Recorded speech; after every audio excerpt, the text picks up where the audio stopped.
Kalau saya tanya, boleh nggak puasa di bulan Rajab? Kalau pengen puasa silahkan, tapi gunakan sandaran yang sahih hadisnya. Jelas?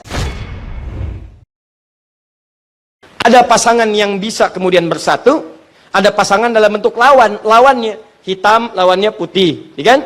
Nah, ini nggak bisa bersatu dua-duanya. Awas, awas, hati-hati. Taat, lawannya maksiat. Pasangan yang dimaksudkan lawan, tadad dalam bahasa Arab. Nggak bisa menyatu. Maka biasanya ini akan saling mengalahkan. Kalau yang satu unggul, yang lainnya turun. Yang satu turun, yang lain naik. Demikian kalau orang sudah terbiasa menjauhi maksiat, maksiatnya ditekan, maka taatnya akan naik. Kalau nggak percaya silahkan. Kalau orang sudah terbiasa menghindari kosakata yang kotor, maka di lisannya akan keluar yang baik-baik saja. Kalau dia terbiasa kemudian melihat yang baik-baik, maka maksiatnya yang buruk-buruk tidak akan pernah dilihat. Sebaliknya, maaf, kalau terbiasa melihat yang haram, maka kepada yang halal itu akan nggak suka. Saya sering katakan, kalau suami-suami sudah senang melihat wajah-wajah yang bukan mahramnya, pasti ada rasa ketidaksukaan pada istrinya. Ketika seorang suami sudah tidak senang memandang istri yang halal, itu berarti matanya sering dipakai melihat yang haram. Sama persis ketika istri sudah tidak senang memandang yang halal dari suaminya, maka seringkali dia melihat wajah-wajah yang diharamkan kepadanya. Coba cek berapa banyak Anda menggali status di media sosial. Silahkan cek berapa banyak wajah-wajah yang seharusnya dilihat Anda lihat dan seterusnya. Ini gambarannya. Anda tinggalkan ini, ya di bulan-bulan ini pahala dapatkan, maka konsekuensinya taatnya pasti akan bertambah. Ini rumus ya. Jadi mustahil ada orang meninggalkan maksiat taatnya tidak naik, itu mustahil. Mustahil. Jadi di bulan Rajab ini yang harus Anda kerjakan, tingkatkan ketaatan, jauhi maksiat. Cara paling cepat tinggalkan maksiat, maka ini akan naik.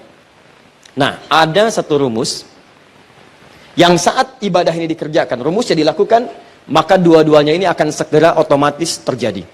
Saya ulang, ada satu rumus, satu jenis ibadah, yang kalau Anda kerjakan ini, maka secara otomatis semua jenis maksiat akan ditinggalkan, dan semua jenis ketaatan akan dikerjakan.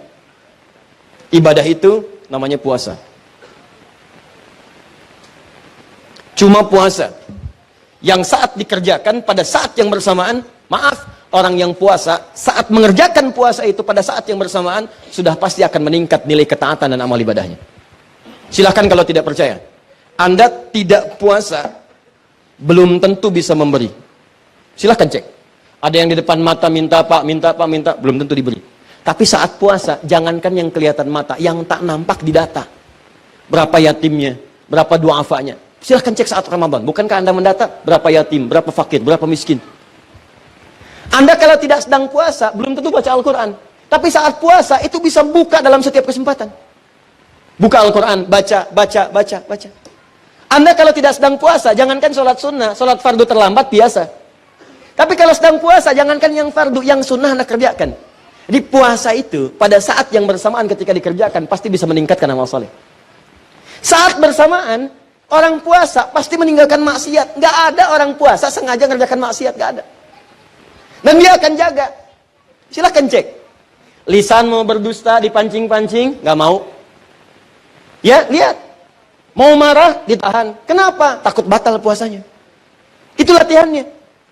Maghrib jam berapa sekarang?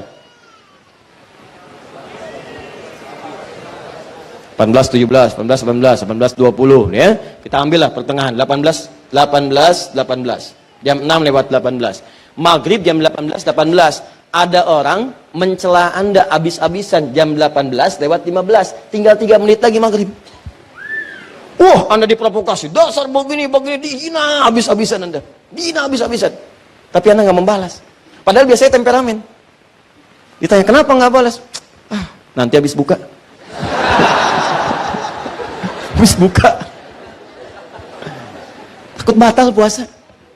Itu makanya cara terbaik berevaluasi diri itu saat puasa. Puasa, tahan maksiat, kerjakan semua nilai ketaatan-ketaatan. Makanya disebutkan di hadis Muslim, nomor hadis 1960, riwayat Sayyidah Aisyah, dikuatkan oleh keterangan Ibnu Abbas radhiyallahu taala anhuma, Nabi itu teman-teman sekalian, dia sering meningkatkan puasa di bulan-bulan hurum, Ya, bulan hurum termasuk bulan Rajab. Ya, kata Sayyidah Aisyah, termasuk juga kemudian Ibnu Abbas radhiyallahu taala anhuma, saya kadang melihat Nabi sallallahu alaihi wasallam sering puasa, seakan-akan nggak buka, tapi juga sering melihat beliau buka, seakan-akan nggak puasa. Ya, maksudnya apa? Maksudnya, kalau Anda ingin kemudian meningkatkan puasa di bulan-bulan hurum, seperti bulan Al-Muharram, bulan Dzulqa'dah, bulan Dzulhijjah, bulan Rajab, itu silahkan, boleh-boleh saja. Walaupun tidak ada kekhususan mengkhususkan puasa di 1 bulan saja, tidak. Ya, tapi kalau Anda ingin tingkatkan puasa, silahkan. Ini dalilnya yang sahih. Apa dalil sahihnya? Tadi saya bacakan. Ya, pertama isyarat ayat Qur'annya menyebutkan demikian. Yang kedua untuk puasanya hadis Muslim nomor hadis 1960. Kalau Anda ingin menunaikan puasa di bulan Rajab dengan mengikuti Nabi, isyaratnya untuk menghidupkan evaluasi diri, terkhusus di bulan-bulan haram yang 4 tadi, maka itu tidak ada masalah, silahkan. Sunnah, boleh. Kalau ada yang tanya, boleh nggak saya puasa bulan Rajab? Silahkan. Anda mau Senin puasa? Silahkan. Kamis puasa? Silahkan. Tidak ada batas, seperti hari-hari biasa. Seperti hari biasa, cuman pahalanya ketika Anda kerjakan untuk menghindari maksiat, maka tadi itu bisa berlipat dari hari-hari sebelumnya. Jelas sampai sini? Jadi kalau Anda ingin puasa bulan Rajab, misalnya saya pengen puasa Senin, boleh. Pengen puasa Kamis, boleh. Pengen puasa Senin Kamis, silahkan. Pengen Ayyamul Bid, silahkan. Pengen puasa Daud, silahkan. Atau pengen misalnya puasa beruntut, Senin puasa, Selasa puasa, Rabu puasa, Kamis tidak, boleh. Apa dalilnya? Tadi. Karena puasa di bulan-bulan hurum dianjurkan oleh Nabi SAW. Bulan hurum ada 4, 1 Dzulqa'dah, 2 Dzulhijjah, 3 Al-Muharram, 4 Rajab. Paham? Tapi kalau ada kemudian yang menyampaikan kepada Anda, kalau Anda puasa di bulan Rajab akan mendapatkan pahala sekian.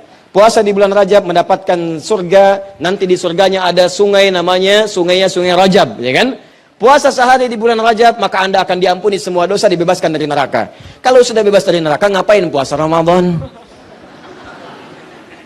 Jelas?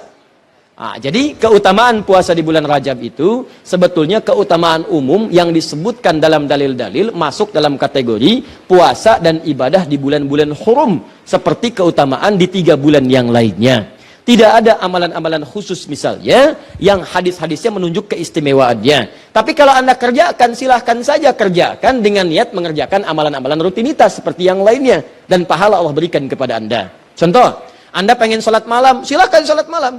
Mau di bulan Rajab, bulan Sya'ban, bulan ini silahkan. Ya, sholat pertengahan malam silahkan, tahajud silahkan, ba'diyah maghrib silahkan, ba'diyah isya silahkan. Tapi kadang-kadang teman-teman sekalian, jangan sampai kemudian termotivasi oleh dalil-dalil sebetulnya yang tidak ada susunannya atau informasinya dari Nabi SAW. Contoh, pernah mendengar kalimat ini, siapa yang menunaikan sholat di malam Jumat di bulan Rajab, di antara isya kemudian sampai dengan ke fajarnya, dia bacakan kemudian rakaat pertamanya setelah Al-Fatihah, kemudian dibacakan surat A, surat B sampai dengan ke Al-Ikhlas sampai yang lainnya, maka akan diampuni semua dosa-dosanya, dibebaskan dari neraka. Pernah dengar kalimat itu? Ini hadisnya hadis palsu. Ya, hadisnya hadis palsu. Bahkan di kitab hadis palsu pun tidak ditemukan. Ya, saking palsunya hadis ini, di kitab hadis palsu pun tidak ditemukan. Pernah dengar hadis ini? Inna fil jannati baban yuqalu Rajab. Di surga itu ada satu pintu, satu sungai. Nama sungainya Sungai Rajab. Siapa yang bisa puasa sehari di bulan Rajab, maka dia akan mendapatkan kenikmatan surga di situ dengan air minum dari Sungai Rajab. Pernah dengar? Nah, itu hadisnya pun hadis palsu. Saking palsunya, teman-teman, di kitab-kitab yang primer pun tidak ditemukan. Saya sudah menggali, ada 7 kitab yang menyampaikan itu. Saya sudah tulis semuanya, 7 kitabnya, di mana ininya, rawinya siapa, saya sampaikan semua. Ini ada At-Tashi Ashar al-Masyhur Baghdadiyah, pengarangnya Abu Tahir As-Salafi, Fadailu Syahr Rajab Al-Hasan ibn Muhammad Al-Khilal, Fadl Rajab Abdul Qasim ibn Asakir, Al-Amali Al-Khamisiyah karangan Yahya bin Al-Husain Al-Syajari, Al-Jurjani, Syu'abul Iman karangan Al-Baihaqi, At-Tadwin fi Akhbari Qazwain karangan Abdul Karim Ar-Rafi'i, Fadailul Awqat karangan Al-Baihaqi. Semuanya dicantumkan untuk menginformasikan pada kita hadisnya maudhu, palsu, paling minimal dhaif. Jadi dituliskan itu untuk kasih informasi, ini hadisnya dhaif ya.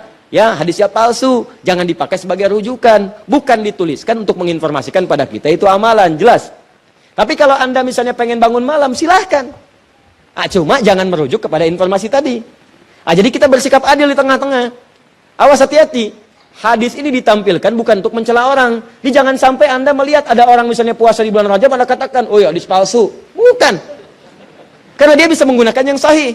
Jelas. Anda sendiri nggak puasa, malah mencela orang. Jadi kalau pengen puasa silahkan, tapi gunakan sandaran yang sahih hadisnya. Jelas? Kalau malam pengen sholat, boleh nggak? Boleh. Silahkan tunaikan sholat, tapi jangan jadikan hadis palsu sebagai sandaran. Paham? Ustadz, kenapa hadis-hadis itu muncul? Pada asalnya niatnya baik, cuma dilakukan dengan cara yang salah. Apa niat baik itu? Ada sebagian orang melihat keutamaan banyak di bulan Rajab, tapi orang banyak meninggalkannya. Akhirnya dibuatlah anjuran-anjuran untuk mengerjakan itu semua. Cuma dituliskan dengan cara yang salah. Begitu disampaikan dengan cara yang salah, jadilah kemudian acuannya keliru. Itulah asal munculnya orang banyak mengerjakan amalan mengacu pada dasar-dasar yang kurang sempurna. Paham sampai sini? Jadi kalau saya tanya, boleh nggak puasa di bulan Rajab? Boleh. Boleh nggak sholat malam di bulan Rajab? Boleh nggak sedekah di bulan Rajab? Boleh nggak mengkhususkan saya puasa sehari di bulan Rajab dapat surga? Boleh? Itu yang dalilnya bermasalah. Paham sampai sini? Jadi itulah asal muasalnya, runtutan ayatnya sudah ada jelas, hadisnya sudah ada, yang palsu sudah ada, yang sahih juga ada, yang sahih dijadikan acuan, yang kemudian dhaif atau palsu kita tinggalkan. Sepakat sampai sini?